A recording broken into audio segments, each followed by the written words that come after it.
जो हमारा एरर होता है वो डिफरेंस होता है ट्रू रिजल्ट के, या फिर टेबल रिजल्ट जो होता है, या फिर मेजर रिजल्ट जो होता है उसके डिफरेंस जो होते हैं उसे हम एरर कहते हैं। एरर क्या होता है, इसका फॉर्मूला जो होता है measured mean value minus true value upon true value होता है। The difference between experimental value and true value is termed the absolute errors. जो डिफरेंस होता है किसी भी एक्सपेरिमेंटल वैल्यू का और जो उसका ट्रू वैल्यू होता है, उसका जो डिफरेंस होता है उसे कहते हैं एब्सोल्यूट एरर्स। जो एब्सोल्यूट एरर होता है मे बी निगेटिव और पॉजिटिव, ये पॉजिटिव हो सकता है और निगेटिव हो सकता है। Source of errors, there are following source of error. इसके जो सोर्स हैं वो देखते हैं।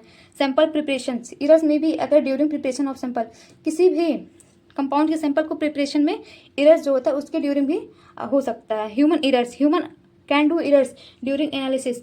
जो ह्यूमन एरर होता है किसी भी एनालिसिस के ड्यूरिंग भी हो सकता है। इक्विपमेंट प्रॉब्लम, एरर में occur due to defective equipments. जब हम किसी भी डिफेक्टिव इक्विपमेंट्स का यूज़ करते हैं तो इक्विपमेंट्स के द्वारा भी एरर हो सकता है। कैलिब्रेशन, एरर में occur if proper calibrate is not done. Proper calibrate जब नहीं होता तो भी एरर कॉज कर सकता है। जो हमारा होता है अगला reporting errors, analyst may do errors in the writing report.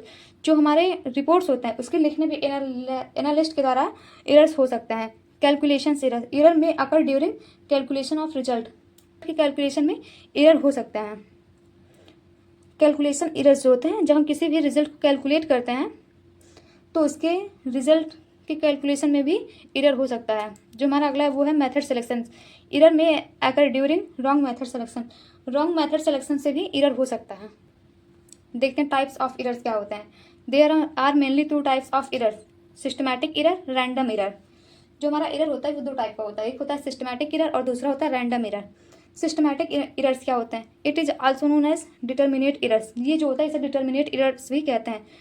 Those type of error which is due to defects in measuring device और analysis device instrument is known as systematic errors. जो हमारे मेजरिंग डिवाइस के through या फिर analysis device के through जो error cause होते हैं उसे सिस्टमिक एरर्स कहते हैं। There are 4 category of systemic error. जो सिस्टमिक एरर है उसके 4 टाइप्स कैटेगरी होते हैं। देखते हैं कौन कौन से हैं।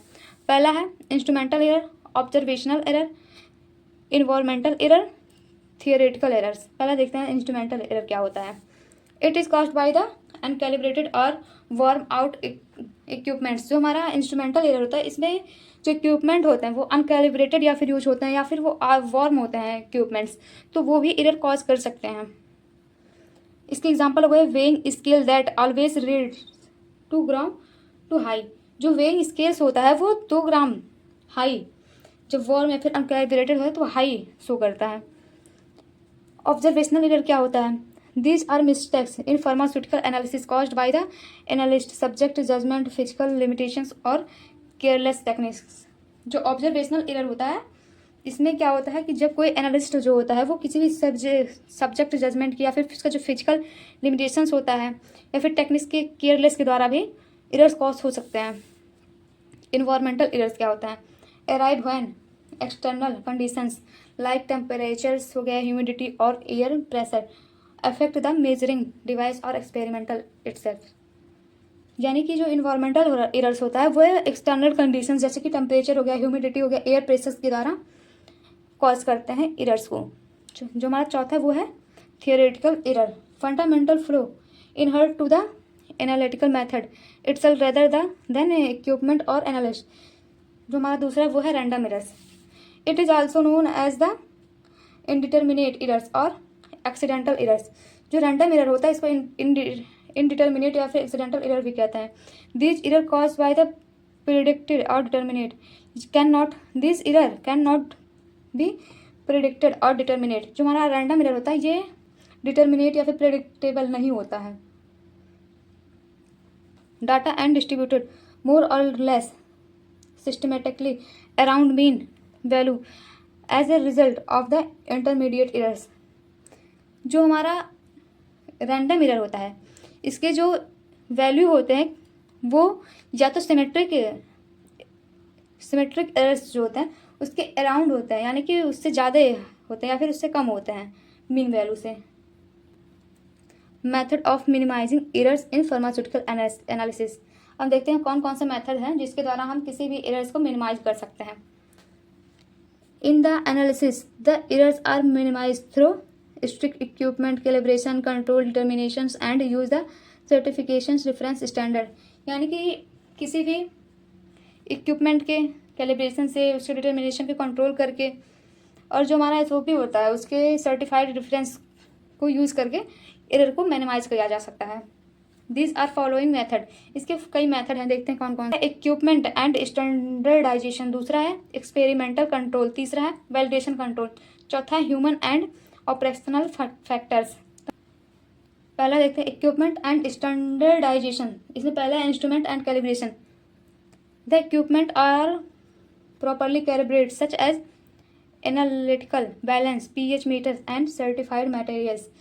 जो हमारा इंस्ट्रूमेंटल एंड कैलिब्रेशन मेथड है, इसमें क्या होता है कि हम इंस्ट्रूमेंट को प्रॉपरली कैलिब्रेट करते हैं, उसके एनालिटिकल बैलेंस को मेंटेन करते हैं, पीएच मीटर्स को मेंटेन करते हैं, जिससे कोई भी एरर मिनिमाइज हो सकता है। जो हमारा दूसरा वो है reagent standardization, standardize volumetric solution frequently against primary standards to prevent volumetric systemic errors. जो हमारा रिएजेंट स्टैंडर्डाइजेशन होता है, किसमें कोई भी वॉल्यूमेट्रिक सोल्यूशन होता है जो कि अगेंस्ट होता है प्राइमरी स्टैंडर्ड के, वो प्रिवेंट करता है कॉल्यूमेट्रिक सिमेट्रिक एरर्स को। Use analytical grade reagent, always analytical reagent chemical to limit trace impurity interference. जो हमारा रिएजेंट होता है उसके केमिकल इंटरफियरेंस से किसी भी एरर्स को मिनिमाइज किया जा सकता है। हमारा अगला है दूसरा एक्सपेरिमेंटल कंट्रोल, इसमें पहला है bulk determinations. The procedure duplicate the analytical method but omits the samples. जो हमारे बल्क डिटर्मिनेशन होता है उसमें जो हमारा एनालिटिकल मेथड होता है वो कोई भी डुप्लीकेट क्रिएट्स करता है और उसके द्वारा एरर्स को मिनिमाइज किया जा सकता है। जो हमारा दूसरा वो है control determinations carried out as nearly as possible identical experimental condition upon a quantity of a standard substance. जो हमारा कंट्रोल डिटर्मिनेशंस होता है वो क्या करता है, कैरी करता है किसी भी नियरली पॉसिबल एक्सपेरिमेंटल कंडीशंस को जो कि स्टैंडर्ड सब्सटेंस की क्वालिटी होती है, which contain the same weight of constituent, जो सेम वेट कंटेन करता है कॉन्स्टिट्यूएंट को। तीसरा procedural control and validation control, it conduct duplicate और ट्रिप्लीकेट एनालिसिस। ये जो होता है डुप्लीकेट और ट्रिप्लीकेट एनालिसिस को कंटेन करता है। This replicate minimize the impact और रैंडम एरर्स। ये क्या करता है, रेप्लीकेट यानी कि रेप्लीकेशन के द्वारा मिनिमाइज कर देता है किसी भी रैंडम एरर्स को। Ensure are analytical method are fully validate for parameters, errors को मिनिमाइज कर देते हैं। देखते हैं हमारा अगला टॉपिक जो है वो है ह्यूमन एंड ऑपरेशनल फैक्टर।